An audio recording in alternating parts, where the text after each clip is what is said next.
And okay, cool. Recording. Yay. All right. We're almost done with season 14 of Mention and Dispatches. Our buddy Cyrano has been here since the beginning, season 1.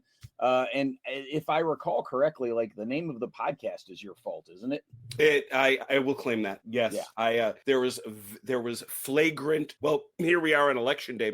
In many places in America, there was flagrant ballot stuffing in favor of Mentioned in Dispatch. Because I think the number 2 choice was pants are optional, wasn't it? That's correct. It's probably better we went with Mentioned in Dispatches. So in the long run. Joining our good buddy Cyrano, we have a pair of first timers with us on the podcast. No strangers at all to folks who regularly tune into Saturday Night Fights and whatever other nights of the week Jim happens to be on. Our buddy Achilles out there on the left coast is joining us, and Achilles is one of those dragoons from far afield that I've actually hung out with face to face when we got together last summer in Santa Clara at a game store. So welcome, Achilles. Thank you, sir. Yeah. Glad to have you here. And then Robert, the Kuntz dog himself.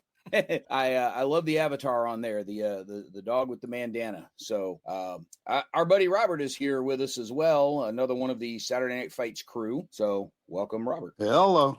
Yeah, that's my little puppy, Thor. That is an excellent dog name. So we brought these distinguished gentlemen in, and Achilles, because they spent this past weekend, like me, at a game convention, but unlike me, at one where there were lots of toy soldiers all over tables. I spent last weekend, as we are recording weekend, as you guys are listening, it was a couple of weeks ago. I spent last weekend up in DC at Circle DC, noodling around with all kinds of board games, whereas Jim managed to get a whole bunch of people to show up to Milwaukee. And, I mean, it's Milwaukee, so I mean, it had to be something special. And, Jim Adepticon has relocated to the city of beer. It has that. Well, I guess that's where the story starts. Adepticon is the largest. It's the premier. They call it premier miniature wargaming convention in America. I have thoughts on that. But it's been rooting its way through various suburbs of the Windy City for years now. This was Adepticon 25. So this is not a brand new deal. It had made its way, as I say, through a number of the Chicago suburbs.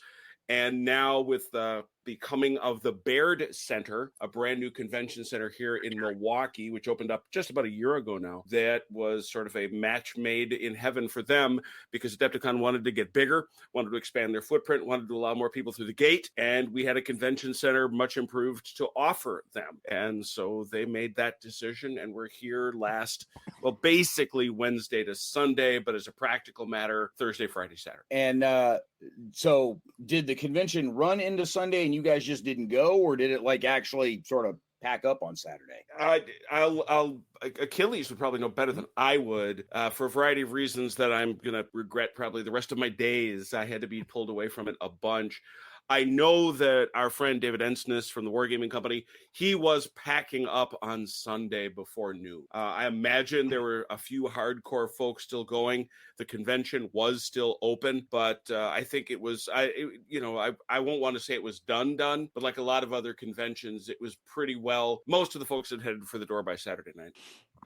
Which I think is true of many long weekend conventions anymore. So not a lot of folks hanging around Sunday to wait for stuff to happen. No, I shouldn't say. Yeah, I know we've always had sort of mixed bag of getting people to show up for Sunday morning events at Origins. One of the things that's helped solve that problem is we've pushed the raffle back a little later in the day. So folks already are hanging around to, wait for the raffle to start so we rope them into a game or two. So Adepticon is what, 8,000 or so? 8,000, and the final numbers haven't been announced that I've seen, but 8,000 through the door with badges, 15,000 total attendees. Adepticon made a decision that warmed my heart. It goes back to the origins of Gen Con, and back in the old days of Gen Con, you could walk in and just walk around, see the sites, hang out, talk to people for no charge at all. Quite frankly, I didn't need a badge, and I don't think the other guys did either. There was really nobody checking them. We just walked around. We all had it, but I don't think it was at all necessary. But yeah, 8,000 through the door and 8,000 badges, 15,000 through the turnstiles. That's a pretty hefty number of players. For sure. All right. So how many of those were playing Warhammer 40K and how many of them were playing literally anything else? 14,999 playing 40K. That's pretty much what we all expected, though, right? Well, I think the key thing you have to know is that this convention is corporate.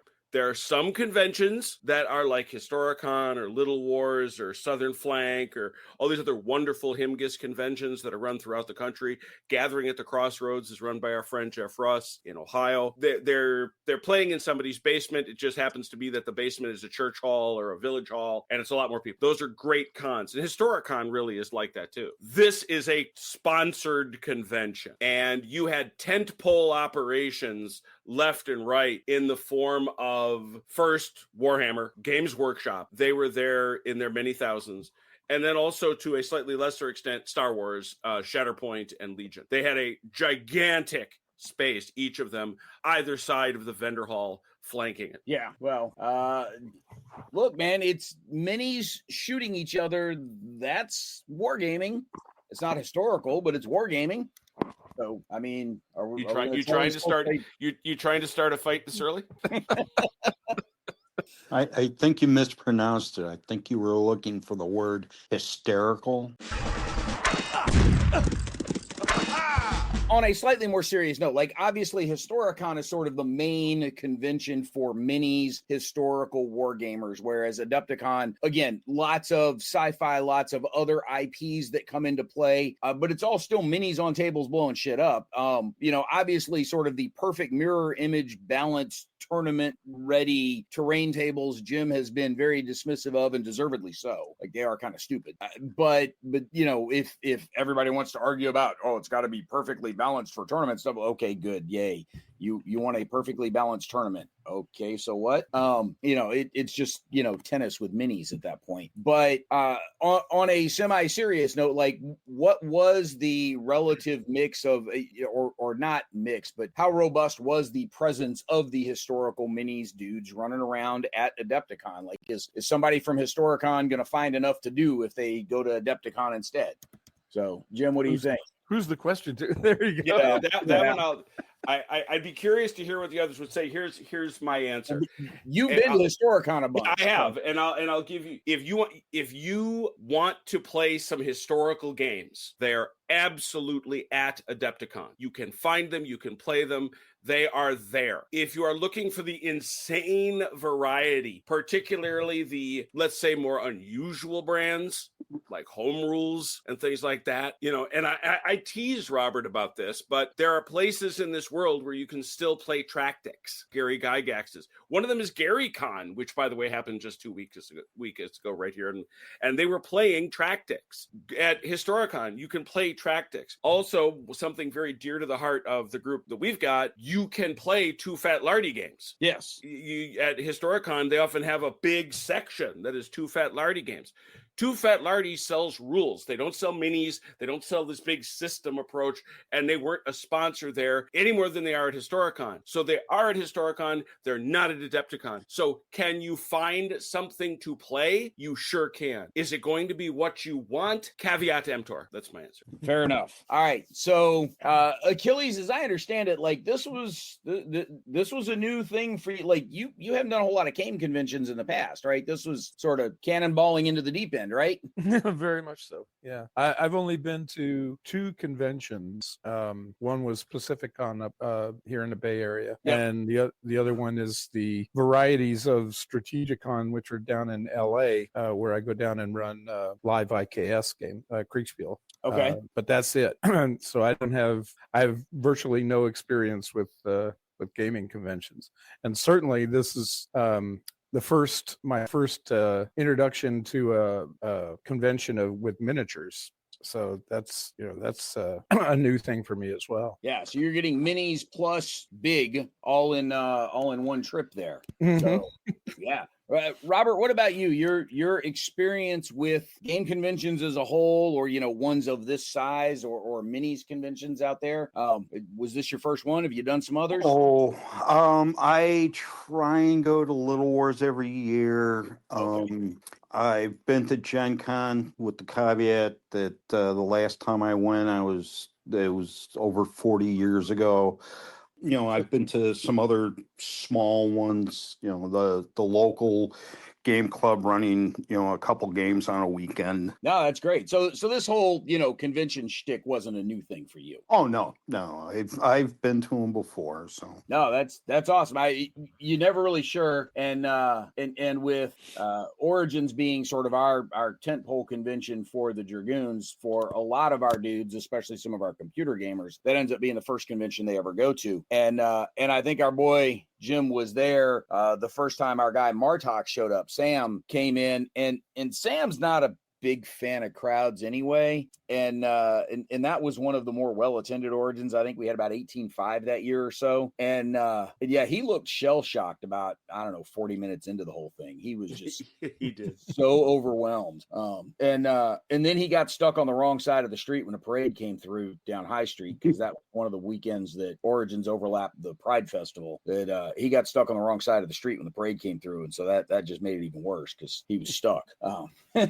But for some folks, those big conventions, like, Achilles, you mentioned some of those smaller local ones, the Pacificons, the Strategicons, they're a good size for a local convention, but they're not a big national kind of thing like an Adepticon or a Dragon Con or an Origins or a Gen Con sort of thing. I mean, they're robust, but they're not big, I guess. Right. The only time I've been to Pacificon, it was right after the COVID shutdowns had opened up again, or were opening up. Okay. And they seemed to have a large attendance for that, but and it certainly impressed me.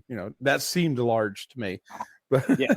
So, and I imagine there was a little bit of people wanting to get out again, and so that kind of gave them a bit of a boost. But I've never been to. I haven't been back to Pacificon since then. And Strategicon is very small by comparison to what I saw at Adepticon. So yeah. And Robert, if you hadn't been to Gen Con for like 40 years or so, then it was probably still in the low five figures when you were there, instead of being the San Diego Comic-Con sized craziness that it is anymore these days, huh? Correct. Yeah. As Jim likes to refer to it, the good old days of Gen Con, when you could get pickup games of English Civil War minis games going, right? Correct. Yes. Go. Jim, we're going to come back around to you, because I know you have some very strong thoughts on some of the things that you saw and the things that were there and the people that were there. But I'm sort of curious. So Achilles, first convention was a lot of minis on the tables. Mm-hmm. What did you see that really jumped out at you as, holy crap, that is cool, I wish I could do more of that? Well, I think in the historical wargaming section, the setup they had for Waterloo was really large. You had two sets of tables for that, and that was pretty cool. I don't know, I'm not familiar at all with the rule set they were using. It's not one that we use, and but I was kind of interested to see how that went, and Jim applied the test to it, so whether it moved in an hour. So that was kind of interesting. And of course, the game that we did play, ESR, the table was very interesting. It was a fun game to play, and it was a good learning experience on that. Other than that, it was there were things like seeing the various stuff for Warhammer and that kind of thing, which I'm completely unfamiliar with. I have no knowledge whatsoever of the universe that's in, or what they have, or the game itself, or anything. I don't know anything about it. So just seeing the various vehicles, for example, that well, Jim can tell you, I had my own commentary on how impractical most of them are. Oh yeah, man, look, science fiction stuff just has to look cool. It doesn't have to make sense. And well, they managed that. Yes. For the record, Achilles came much closer than I did to being asked to step away from the table. There was this kid. I'm telling this story. This kid had a Gorkanaut. I'll let you all look that up online. With the head of the Stay Puft Marshmallow Man for 40K. It was a kit bash. It was a charming model. Okay. My guy John goes up to this kid. What would you guess he was? 15, maybe? Yeah, maybe. And what would you please regale us with what question you asked this young man?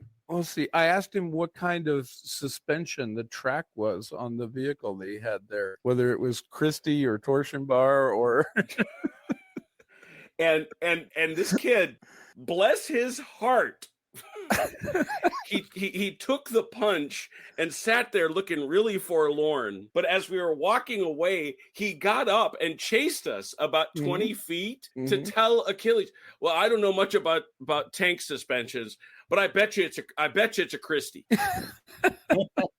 Was he right? No, but okay.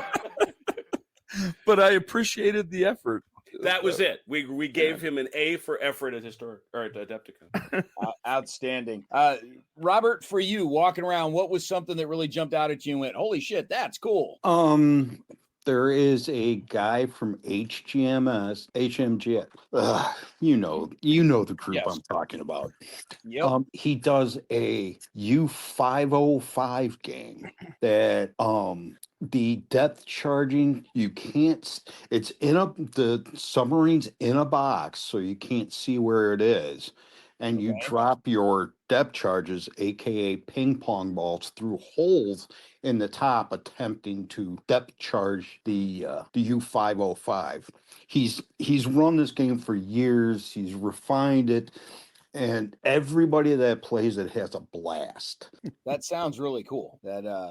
I'm always intrigued by the way the folks that work with models come up with ways to make things, that can be difficult to do in 3D, make them actually work in 3D in some cases, or the different ways in which they come up with fun, physical, tactile ways to get players into the game. I'm reminded of many of the World War I minis games I saw over the years at Origins, where before everybody poured out of the trenches for the charge across no man's land, the initial artillery barrage, you would stand at your end of the table and you were throwing cotton balls, and those were your artillery rounds landing on the other end. And it did two things. One, it told you where the stuff was going to land, but it built in the smoke for you also. So now you knew where the smoke was and who was going to be obscured. So you could either try and pile on a whole bunch of cotton balls on one particularly heavy target that you were trying to reduce, or you could spread them around and try and spread the smoke around for better obscuration for your forces moving forward.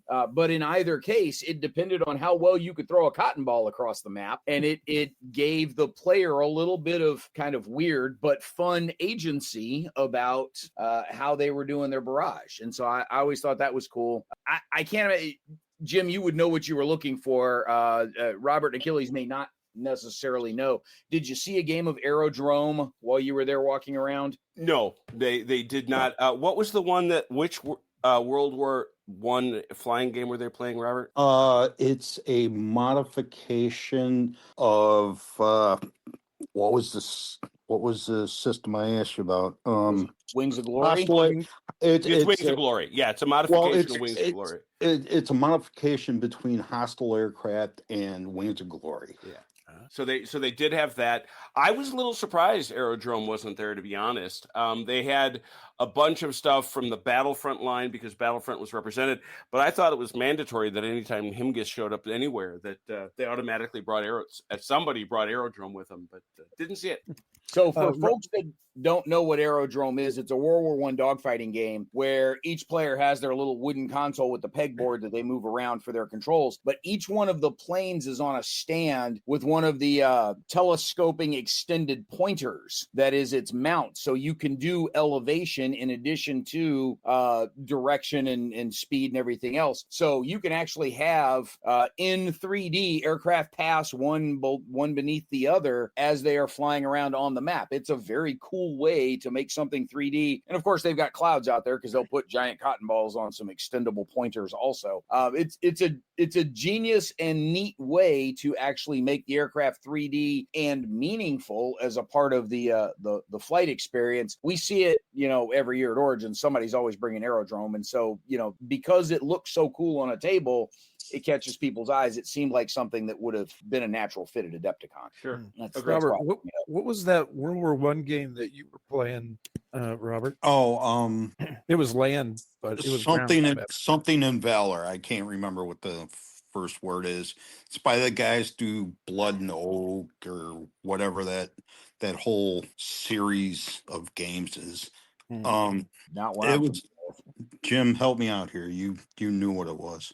Is it Blood? It's not Blood Red Skies from the Warlord. No. Actually, I have a picture of you playing it, so I can look it up here. Yeah. Speaking of podcast, folks, you can't see Achilles scrolling his phone looking for the photo, but we'll go with it. It as a matter of fact, Blood Red Skies was being played there. Yeah. There. Oh, here it is. Blood and Valor. That's Firelock right. Games. Oh, it was one of the Firelock was there. Yeah, it was, again, we talk about it being a pretty significant corporate type of event. Firelock are the people that give us any number of really cool games that people enjoy. Biggest probably lately has been Blood and Plunder. Yep. But they also do Port Royal. A lot of folks, including our friend Sebastian Bay, loves Oak and Iron. They were there for that. And yeah, they apparently do a lot of blood and. So yeah, they were there running. I think they were running a tournament, maybe, but they were mostly doing demos of their games. And I'll tell you a secret. The guy told me they're working on a Napoleonics. Yeah, what are you gonna do? It's Blood and Bayonets. Well, I think once they discovered that Napoleon and the British used trenches, that they decided. Yeah, the minute they found that out in that movie, they said, "Hey, we're in." Well, shouldn't the game be trenches and tarps? And tarps, yeah, trenches and tarps, yeah. But no, yeah, Blood and Bayonet was their Kickstarter actually, and it did very well. They had a $10,000 goal, and I think they hit nearly 50 grand earlier this year. So they are heavily invested in the skirmish world. And they were definitely there in numbers at Adepticon. I will say the Firelock stuff, like I'm sure the vast majority of Adepticon, looks cool as hell on a table. Like even if you're not playing the game, just setting a thing up, you're like, damn, that looks good. Those things definitely have some visual oomph to them. Yeah, sure. and it's something we're chatting a lot about over on Discord. Is this question, and it's interesting to me, and I kid about it because it's fun to get mad about things that don't matter. But one of the things that you saw big time at Adepticon was what I call baby battles. There were skirmish gaming. Yes, Achilles was right. There was an awesome Waterloo game that was set up there. Guy was using those WoFun minis, by the way. Oh, really? The flat ones, right? Yeah, exactly. The pre-painted flats, and he had them by the hundreds. I will say that. So, yes, there were a few big battle games like that, but the vast majority, historical or not, was 4x4 tables with pretty cool terrain, carefully painted minis in small groups, and about 30 minis aside, 40 minis aside. Yeah, it was mostly small skirmish games. That was, by the way, that was Dr. Steve Fratt. And that would be Fratspiel. The Napoleonic one, yeah. Yeah, the Fratspiel dudes have been showing up at Origins the last couple of years, and Ardwolf even had him on their show one day. Oh, that's cool. Yeah, they were talking to him about some of the historical scenarios he builds and some of the games that he runs, because he's like many other historical minis dudes. He's sort of a one-man show. Like the Fratspiel stuff, when he's there, you get to play, and when he's not, you don't. Well, he has a leg up on most of us. He's a retired professor of history. So Do history professors ever truly retire? You don't No. have to. I wouldn't think so. I mean, they might stop showing up to teach, but I'm not sure they truly, kind of give up the ghost on. That's what GAs are for, isn't it? Yeah, I think he still holds classes. So being retired is just a catch-all phrase for I do it when I want to. All right, I got to ask, like, the mandatory convention question. What was the loot? What did you come home with? Robert, what did you have to sneak back in the house? I bought a copy of ESR. All right. And I'm going to try and convince Jim to do it double blind and use Jenga tiles for resolution. Okay, so we're gonna pull Jenga tiles out of the stack and see what's printed on them for what happens, right? Yes. That is weird. We'll go with weird. Well, you want to have some, you want to have some control of it. I thought you were going to just like paint the Jenga tiles with Napoleonic military symbols and use those as your formations as you. Oh, no, that would be too much like IKS and Marshall. No, we play with dolls. There you go. Achilles, I know you had to fly, so there was a limit on what you were packing. Plus, you got to go through customs getting back to California. So, how much loot did you bring home? What came back with you? I only bought 3 sets of dice from the bolt action people. They're World War II dice, and I'll be using them for something completely unrelated to minis. So. I know a lot of people that end up buying the bolt action dice to trick out their Axis and Allies games. So they like the different country colors and country symbols on them. Right, exactly. Yeah, I got Japanese, I got U.S. Marines, and I got German Africa Corps dice. Yeah. So I suspect Warlord sells a lot of those country-coded bolt action dice to people that go nowhere near the bolt action game. They just like the dice.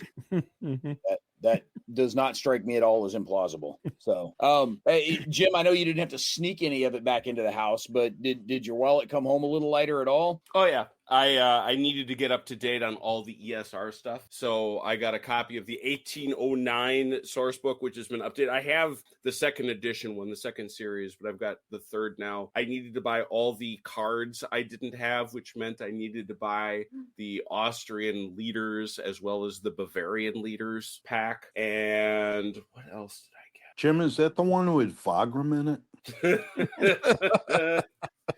Allow me to tell you how much David Ensignis loves hearing that question. David has published his 1809 scenario book, which, if you look very closely on the teeny tiny type, says it is 1809 Volume 1. Okay, it really doesn't say that, but that's what it is. And the second half will have Vagram in it, and he's super happy to answer all those questions from everybody about where's Vagram in the book. But that's what he gets for doing that to himself, right? For sure. It's and I want to say I've reviewed his other books, some of his other books for the site, for the Armchair Dragoons website. They are state-of-the-art type things. Even, they have incredible painting guides done by his lovely and charming and long-suffering wife, Rebecca, who did a blindingly brisk business in her jewelry department. She actually makes geek or nerd jewelry at the shop, and she sold a big bunch of that to the crowd that was there. So let's be clear that the long-suffering reference really isn't David. It's the people that want to treat her as somehow being the sidekick at the booth when she's the one primarily responsible for the research and illustrations in the painting. That is correct. I've told the gentleman that story, and the issue is not at all that, oh no, she got dragged to a game convention and was incredibly bored. No, she loves this stuff. She's sick of people mansplaining to her. You know what she doesn't like? When David forgets his brand new map and they have to drive all the way back to Minnesota to get it. Yeah.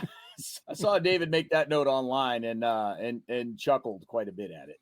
That they don't like so much. Yeah.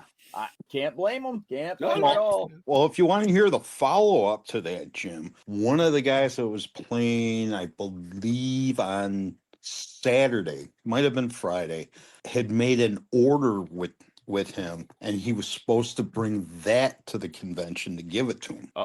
He forgot that. Yeah, that's an Yeah, that's. He was in such a rush. Back to Minnesota for that either. He was in such a rush to come see our beautiful city that he was forgetting things. I believe it. Yeah, that sounds suboptimal.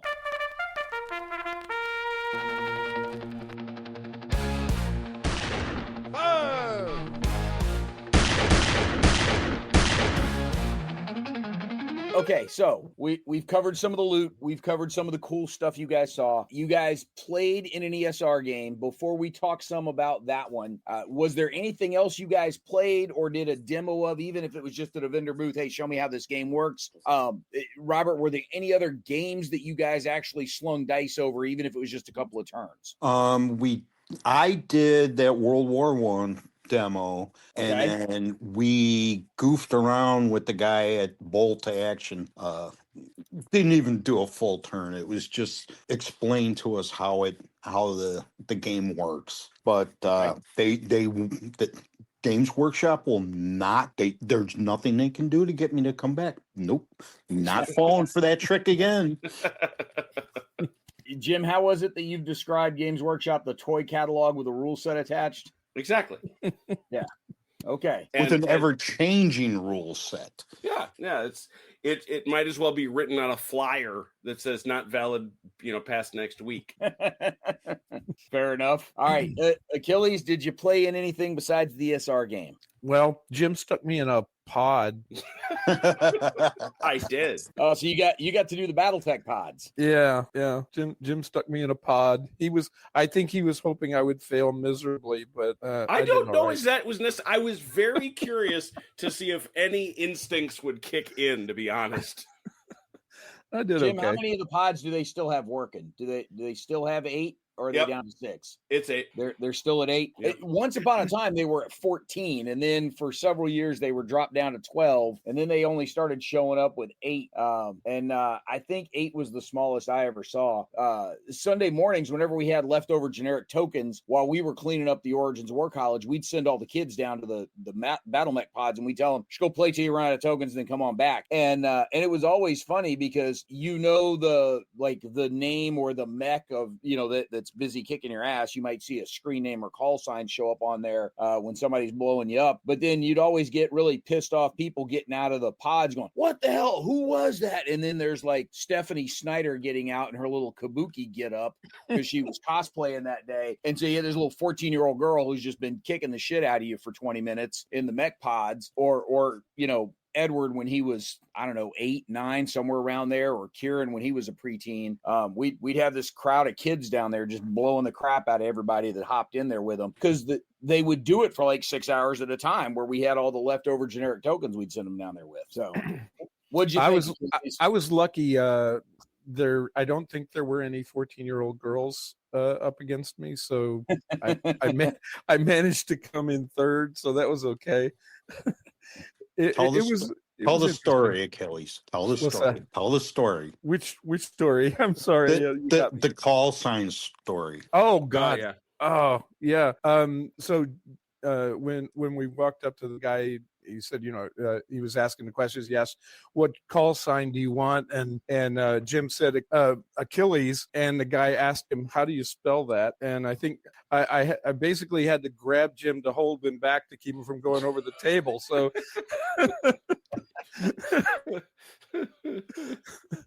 I told him you were doing KILL-EZE, right? I told him he should have spelled it for him in Greek. That would have been been classic. Yes, there's my regret for sure. That would have needed some video to be shot right there. That absolutely would have been a riot. All right, Jim, other than ESR, how'd your Star Wars Shatterpoint tournament go? It was interesting. I desperately enjoyed watching Achilles in the pods. I want you to know that. He may think I was there to watch him fail. That isn't true. It was more. It was more a social experiment, seeing if the mouse could still catch cheese and I found out he could, and that was great fun. No, but I would say that it was going in and getting a demo of Bolt Action, which I have made very, very large amounts of fun of over these. And they actually picked two guys. One guy wasn't so well versed, but then eventually one of the guys that's one of the primary developers of Bolt Action was there. And we kind of got into a little back and forth about the nature of the rules and how they work and how they don't work. And I came away thinking the following: it's not a game I would ever voluntarily play unless you never say never, right? That's not a good idea. But it's such a weird system. But I will say this: it is clearly a system built, and you really get a sense of it playing it and watching it played and seeing it played at a place like Adepticon, because my God, were there people playing Bolt Action. And they had tournament after tournament after tournament after event, and they had some interesting events. One of my favorite moments, we didn't play, but we went over and we were watching a Team Yankee tournament by the guys who do Flames of War Battlefront. It's Battlefront. So there was always the Battlefront computer guys, and then there's the Battlefront minis guys. Right. Except the Battlefront computer guys got bought out by Slytherin, so now we're down to just one Battlefront company. Right. And these are the tabletop guys, and they were running their Team Yankee tournament, and this prompted a lot of conversation with ex-tanker guy about what tanks ought to say and what ought not to say. And there was one guy, really nice guy, who was one of the guys running it, who wanted pointers on how he ought to name his tanks in the future. Yeah, there was a nice guy who had he had a group of M1s, and he said, at some point I'm going to paint these, right? And they were set up for Gulf 1, and he said one day I'm going to paint these, right? And I said, so I told him, hey, when you do, if you think about it, put this on one of the barrels, because that one was mine. So, he seemed in on that. When the first tank company I was in was not a lettered company like you have in most line battalions, because we were a TDA unit out in California, and we were part of the Test and Experimentation Command. So we were the only tank company, which meant we weren't beholden to having to have all of the tank names be alliterative. Not everything had to start with an A or a B or whatever. So we had one guy who in hot pink painted the word insubordination on his gun tube. That was their nickname. We had another one who was ASVAB waiver, which for those of you that understand military enlistments, the ASVAB waiver tank was quite amusing. My gunner insisted on painting on ours gun tube, one each. So that was what was painted on our gun tube. I wasn't going to argue with him. It just wasn't worth fighting over. But that's our gun tube was labeled with nomenclature rather than a tank nickname. So that's how goofy we were out there in the wilds of California. Well, it should have been gun tube one each, standard Army issue. I think we had the 120 millimeter on there. I don't know that we got. You couldn't fit much more than that on the bore evacuator where you normally paint the nickname. So that was about all we were going to fit. Use the smaller pencil. Our 14th season of Mentioned in Dispatches is made possible by all of our Patreon supporters, but especially our regimental patrons who supported us at the top level. McKenna. Why? We don't need to sing it. Yes, we do. We can just do it normal. No. Our 14th season of Mentioned in Dispatches is made possible by all of our Patreon supporters, but especially our regimental patrons who supported us at the top level. Regiment of Strategy Gaming would like to thank Stagger Wing, Paul LaFontaine, Matthew Rowe, Joseph Knoll, Fred and our favourite podcast dog, Kevin Bertram, Catastrophe Games, Patrick Garrity, Michael Sunborg, and Andy J. Wargaming is our jam, and they help us spread it. You too can join the Armchair Dragoons as a Patreon supporter at patreon.com/armchairdragoons.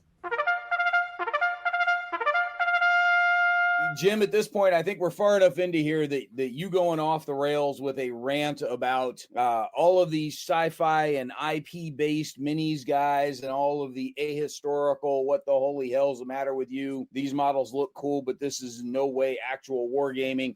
Take over. Go on your rant. Do your thing. Well, we're putting a quarter in the machine, man. Dance for us. They want to call it, they want to see, and I remember the first time somebody told me this is a war game convention, and it wasn't Adepticon. It was another one that was a 40K convention, and it was another one that, you know, had a lot of sponsored events, very much along these lines. I thought, and I realized that as I wrote for the site the other day, holy crap, the world has driven right past me. When did this become wargaming? It never occurred to me. Yes, we had science fiction wargaming. We did. We had rules like Star Grunt and Hammers Slammers, and I'm trying to think of these others. And I somehow picked up my copy of Freedom in the Galaxy at Noble Knight back in October. There you go, Freedom in the Galaxy. And we said that is wargaming. We understand it is sci-fi wargaming. We understood it. It never occurred to me, and maybe this is just me, and I'll let the others speak.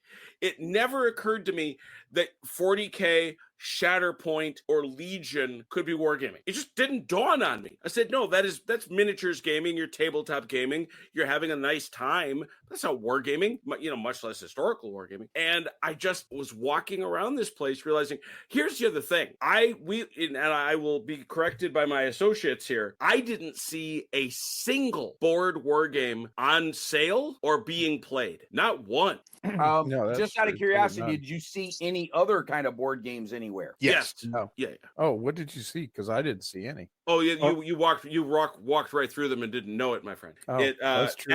Asmodee was there. Oh, Asmodee was there, and they were selling whoever makes Vagrant Song. There you go.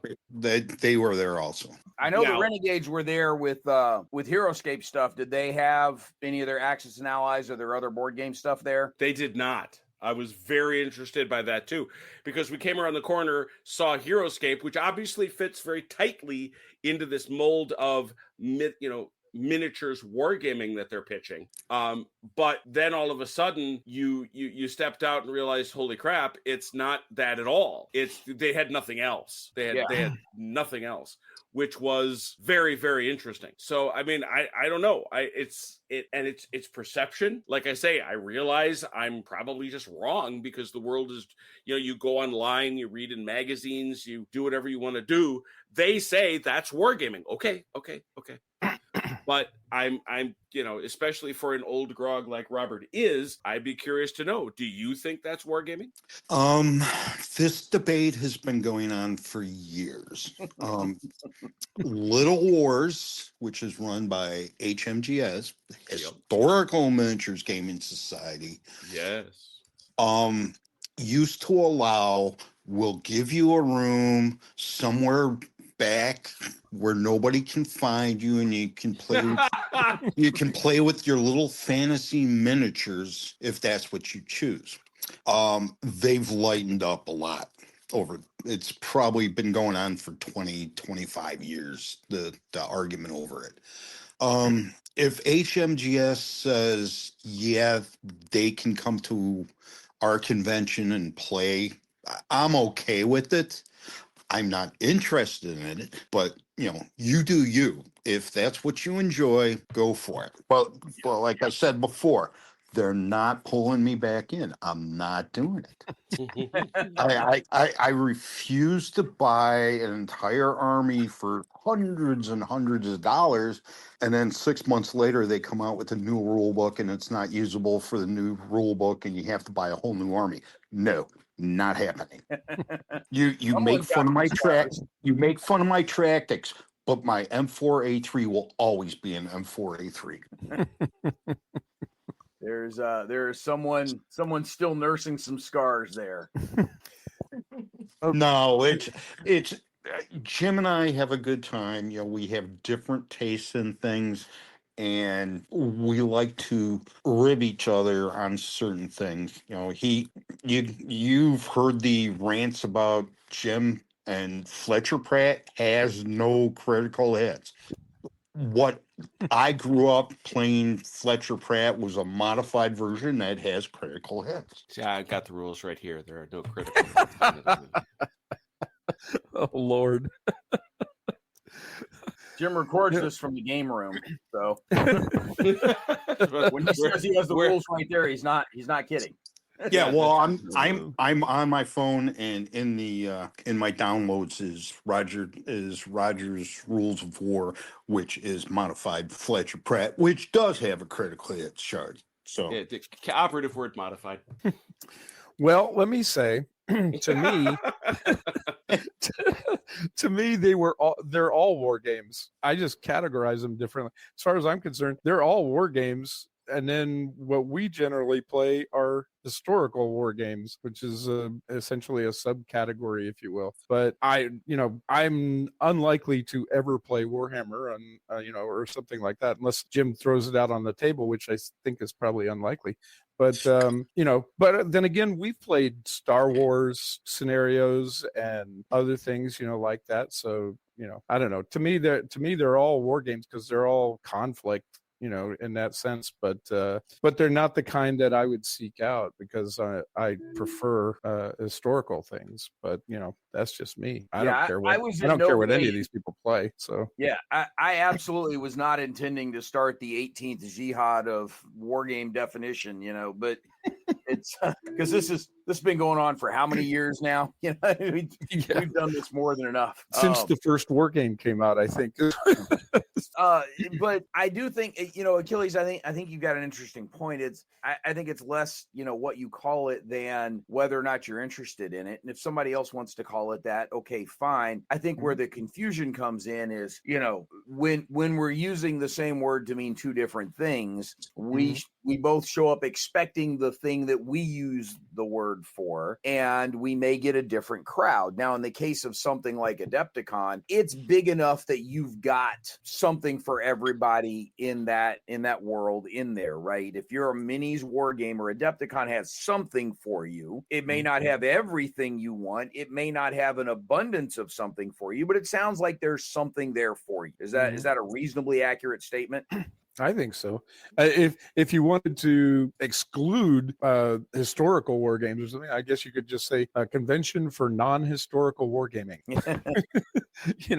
Something like that. Or if you say it's a wargaming convention, then it could be anything that you could count as a war game. It could be anything. Yeah. Well, I think part of that also depends on where it is that you're talking to folks, because if you go over to the UK and you talk about war gaming, it's toy soldiers on a table, and board wargaming is a completely separate discussion. If you're a Hex Encounter person, like I primarily am, you're not going to. If you go to the UK and you ask for a war game store, they're sending you to the local Games Workshop, or you might get historical minis, but you're not getting board war games, which is my main thing. That's not where they're going to send you. I know in a lot of online spaces that I've dealt with over the last several years, when you talk about wargaming in many general gaming crowds, they're immediately thinking some combination of 40K or Battletech or the Privateer Press War Machine games, or even something like the Guild Ball kinds of games are what come to mind. They're talking about mini skirmish battles and one figures one dude kind of stuff, and that's just the default because they don't even know the other stuff exists. And I think that's the bigger thing. I wonder, and Jim, you've been around the crowd for quite a while, so I'll throw it to you first, and we'll let Robert and Achilles jump in as they choose. But I wonder how many of those kids, I say kids, right? I'm getting up to the point where they're all kids anymore, but where all those folks playing the Star Wars games and the Battletech games and the 40K games, are they even aware of the existence of something like a Hex Encounter tabletop war game? I mean, is that something that they could even conceive of existing out there somewhere? Well, I don't know if that's the right question. I mean, because the idea that the idea that they're going to be engaged by Hex Encounters strikes me as unlikely. Agreed. Because compared to miniatures gaming, which you don't do the incredible amount of work you do to do a really nice miniature setup unless you're into the aesthetic. Agreed. And so the real question is, will games like Bolt Action, World of Tanks, Blood and Plunder, some of these others, will they serve as a bridge to larger scale big battle wargaming? I have very serious doubts.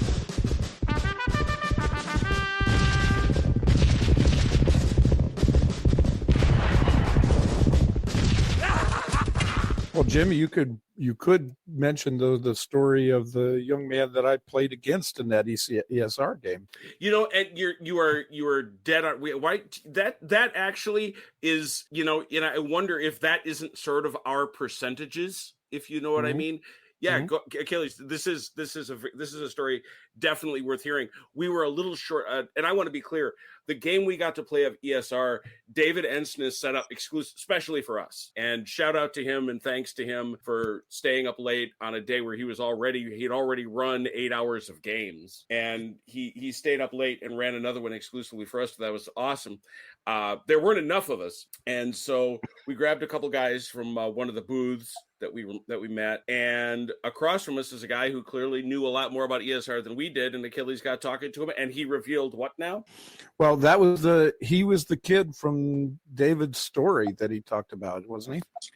Yes, he was the kid from David's story about, that had gone by there when he was younger, even much younger, because he was mid-20s, you say? Yeah, he's a mid-20s kid, right?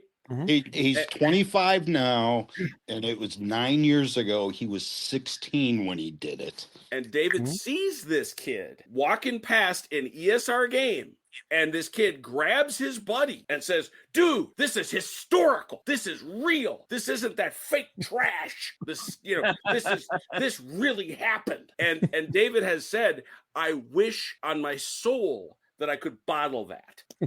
He said, my concern is, and he was wonderful. He was an utterly charming person, and all this other stuff. But I do wonder. I do wonder, because if you look at the numbers, I think we're going to see them coming over that bridge in 1s, 2s, and 3s. Mm-hmm. And I think we would also be remiss if we did not mention Jim's celebrity moment. Yes. Oh God! Yeah. We were just walking through the exhibition hall on our way. I forget where we were going. We were on our way out, I think. We were looking for lunch, I think. Yeah, we were on our way to lunch, and one of the last booths on the row that we were walking down, he and I both, saw this really fascinating picture, like a painting of all these miniature, historical miniatures. It was an American Civil War battle or something in this one booth, and we were both like, "Oh, that's really cool." And the guy, this young man who was his booth, he and his brother, right? I think his brother, correct. He turned around and he sees Jim, and he's like, "Jim, oh my God, I can't believe it's you. You're like half the reason I came to this was just the chance to get to see you." It was, and he had Jim autograph one of his pictures for him. I mean, it was just completely out of the blue. and he said, and he looks at me. Now, look, I know people at these shows because of my time at Ren Fair. I know a lot of folks, and I love them dearly, and my mind is failing. And he looked at me and he said, "Jim." And I said, "Hey." And he said, "You don't know who I am." And I said, "No, I don't." That's right. That's awesome. And he said that he and his brother were fans of the life. That's fantastic. And he and Achilles is right. He said that they were talking, and they said that it would really make half their con. And he is a very talented high-end figure painter. Mm-hmm. Okay. Is he one of the ones that uses you guys as like an ASMR background noise while painting figures to help maintain? That's exactly right. That's exactly right. I think he said Artie too, right? I don't remember whether he mentioned Artie. Yeah, he mentioned us and Artie, I'm pretty sure, as his preferred, hey, let's turn it on, let's chill out, let's listen, that sort of thing. Yeah, the problem with using Gary as background is he pulls so many of the comments on screen but doesn't read them that you can't just listen in the background because you can't see the stuff popping up on screen that he's replying to. That's a point. We're coming close to wrapping up the time here, and so I do want to close with this. And again, I'm gonna throw it to Jim first, but Robert and Achilles, you guys may have some thoughts to jump in here with.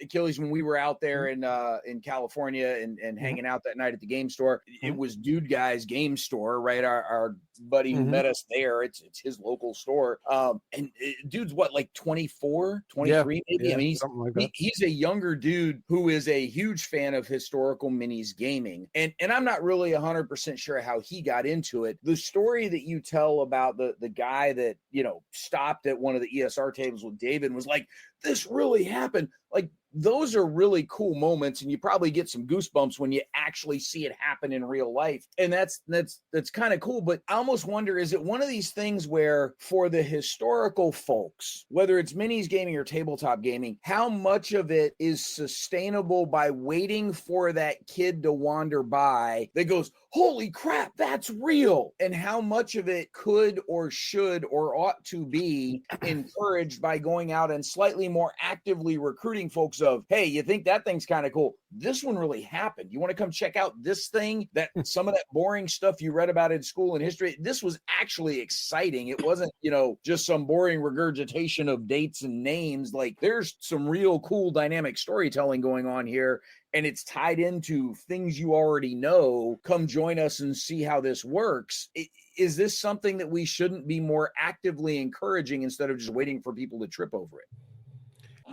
Well, if you're asking, you said you're asking me first. I think the answer is you have, from a miniatures perspective, you've got to rely on the aesthetic to win. Okay. And what I mean by that is people walked by David's table, which was in a nice spot, actually. He had if you saw the photographs, he had a nice little lone space all kind of by himself and had a great view of the city from the fourth floor of the Baird Center.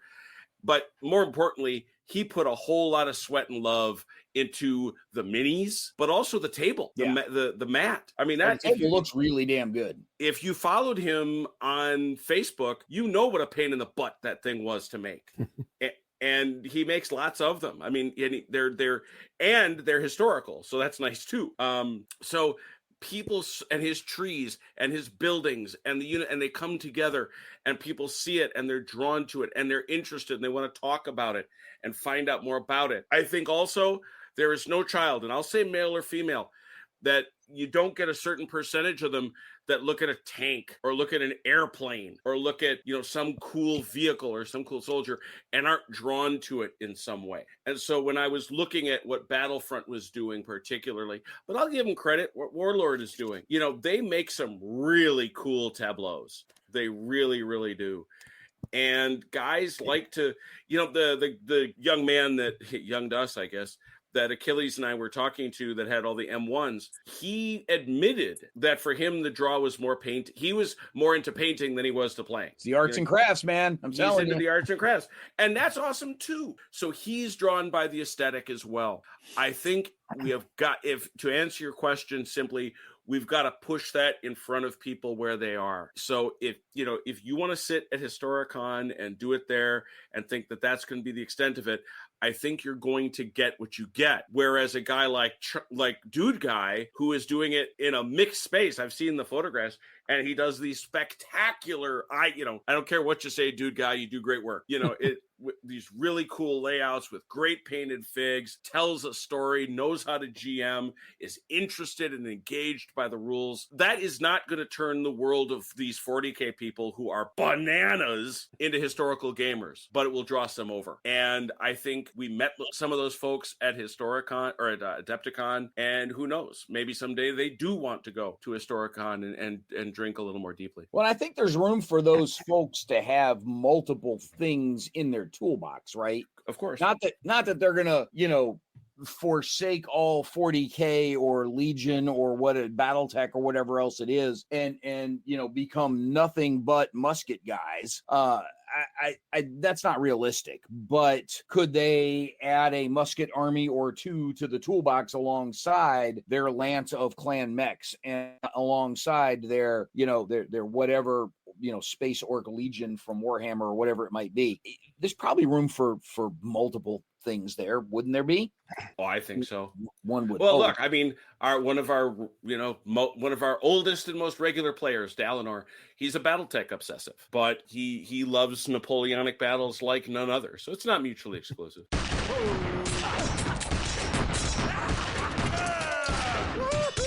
Robert, what do you think? I mean, you've gone to a lot of conventions over the years, it sounds like, and no small number of them being historical minis where folks are already predisposed to that walking in. But some of the others that you've seen or players with which you've dealt, what do you think? I think there has to be more of an active, I don't want to say recruitment, more active going out and showing what historical gaming has to offer to the people that are playing, 40K and Battletech and stuff like that. There's nothing wrong with that. I've played 40K. I've played Battletech over the years. I've been around long enough where I've seen systems come and go. I really think that we're at the. I think it's making a resurgence. I'm seeing more younger people at like Little Wars. It's now the next generation or even the follow up generation. That we're into our third generation of people are bringing their grandkids to stuff like that. I'm sure that like my son who's in his 30s would be more than happy to play some of this stuff, but his time schedule doesn't allow it. Yeah. It's so he's a functional adult, is what you're saying. Yes. He surprised me by a couple of years ago. He started getting into more, not hex and shit games, but board games, more of the modern board game stuff. Mm-hmm. I don't know that like my wife would do it. She has played games with me and surprised me by actually liking them. That's awesome. Like Jim and Achilles know the story on I now inherited a huge 1/1200 scale World War II Navy. The guy that owned it passed away last year, and his family passed it along to me, and now I'm going to Little Wars and running the modified Fletcher Pratt rules. And with the critical hits. With the critical hits, yes. Without critical hits, Denmark Straits is really a boring game. Robert finds history boring. No, poking a badger with a spoon here. No, I'm just saying you cannot get the historical outcome without critical hits. So just roll a d6, and if you get a 6, you win. So that's it. No. Let's go. Achilles, what do you think in terms of bringing some other folks over to at least poke around at historical gaming and sling some dice over something that actually happened versus something people just pretend happened? I think, I would go back a lot further and say, the best place to start is let's teach history better in this, and grow the pool to start with. We're going to change your screen name from Achilles to Sisyphus. There you go. I mean, I think that, I can remember teaching a history class, and first day of school and asking, how many of you hate history? And more than half the class raised their hands. And what they hate is not history. It was the way it was taught to them. And if you're interested in it, if you're excited by it, you'll get in, you're more likely to get into things like that. Ultimately, though, I don't care what brings people in, whether and where they go, whether it's hex encounter or miniatures. I mean, I'm a hex encounter guy by nature.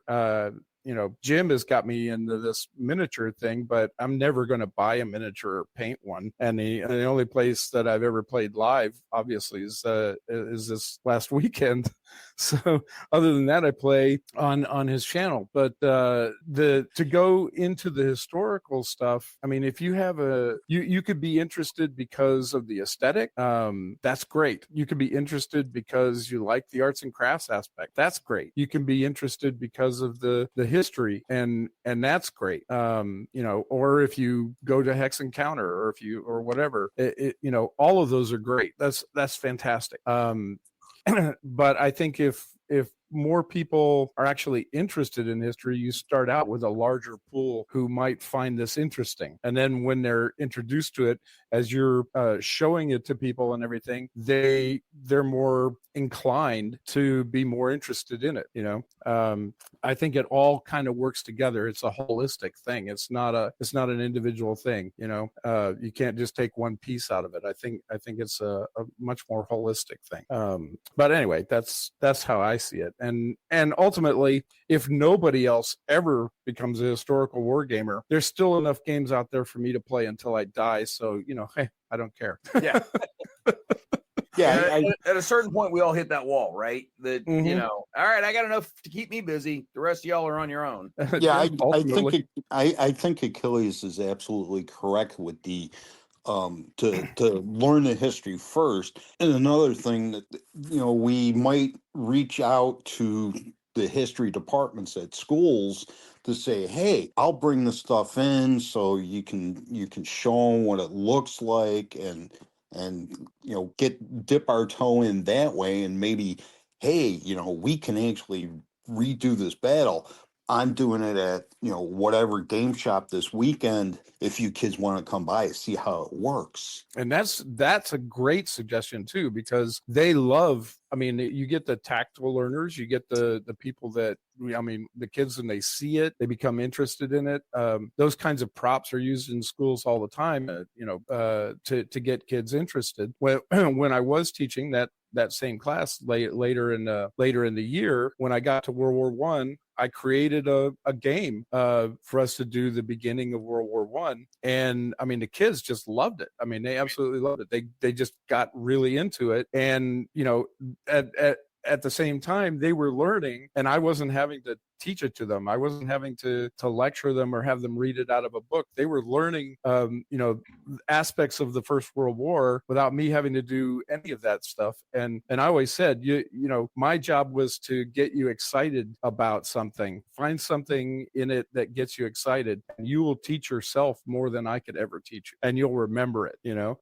So after we finished the game, I gave them a quiz and ran down a bunch of different things, and they just knew it, but they didn't know they were even learning it. So it's a great learning tool, and it's a way of introducing young people to not just to history and to hobby gaming and historical gaming. So yeah, that's a great idea. Was it diplomacy and none of the kids talk to each other for the rest of the year? Ever again? No, actually, I created the game myself. So but there was an aspect of diplomacy in it, that's for sure.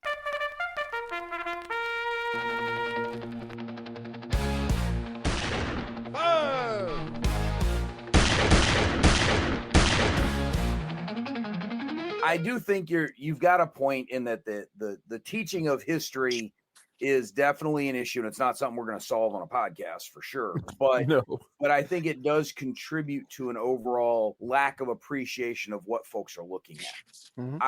Achilles, I'm in the same boat with you in that I don't mind sitting around playing a minis war game. There have been occasions where I've jumped in on some of the TTS games that Jim has run over the years. Family schedule usually conspires against it. And I was working for a bunch of the years when he first started it up, that I was always working Saturday nights. But I don't have the time or the patience for the arts and crafts. Mm-hmm. I just don't. I at one point in time I did. I've got boxes of painted minis here in my office, mostly 1/72 scale World War II stuff from back when I was a kid, because that's what we'd use to play a lot of our own games with. But man, I just do not have the patience or the time for the arts and crafts part of it. And I that doesn't mean that I think there's something wrong with the people that do. I greatly appreciate the amount of time and effort and energy that those guys put into those things, and I am impressed as all hell by it. But man, I just can't do it. Mm-hmm. I can't. And if that's the thing that becomes the barrier for me being able to play in that part of the hobby, I can live with that, because there's enough of the rest of the hobby that I can play in without that hurdle. So I get to sort of where I am. Well, what I like to say is I have a lot of different genres of armies, and they're all Confederates. Okay. Everything is gray, so they're all Confederates. Right. They're all profoundly unpainted. There was a funny meme that I saw somebody shared the other day that was it was a photograph from the set of Christopher Nolan's upcoming Odysseus movie. And it said, "It's nice to know that I'm just like Christopher Nolan in that I like my ancient armies in unpainted gray plastic." Which I found greatly amusing. So, all right, guys, we're going to wrap this up. We're well over an hour of recording time, which just means more work for me having to edit this. So I do appreciate y'all jumping on and offering your thoughts. We didn't get near as much heckling of Jim in on this podcast as we normally do, but that's because we've got two guys that kind of depend on Jim letting them continue to play in Saturday Night Fights. So they wanted to be nice to them. Yeah, you got to get Mr. Portugal here one of these times. Yeah, we'll make it up to you though, Jim. We'll bring Gary and Mike back one of these times. And there you go. Yeah. By the way, can I say as a coda that there were no solo games? Not that you saw. There might have been. My greatest fear is that Jim will hop in his car during one of the games and spend the 15 minutes to come over to my house and kick my butt in real life. He's going to ring your doorbell. You open the door. He's going to say, "I mute you." No, I looked pretty closely and I didn't see a board war game and didn't see any solo games. Well, interesting. Well, you don't have to go to a convention to play solo games. You can just stay at home. Games are not intended to be solo. Someone, Jim, you mutter that much, and the filters are gonna end up truncating that silence out. Yeah, okay, we'll do it this way and say that games are not intended to be played solo. That's right. Then Jim thinks that if they're not played exactly as the rules are written, that they don't count either. So look, you filthy animal. This man laid his filthy hands on one of the greatest Napoleonic board games ever released, and he said to me, he told lies. He said, I won't change the rules to Highway to the Kremlin too.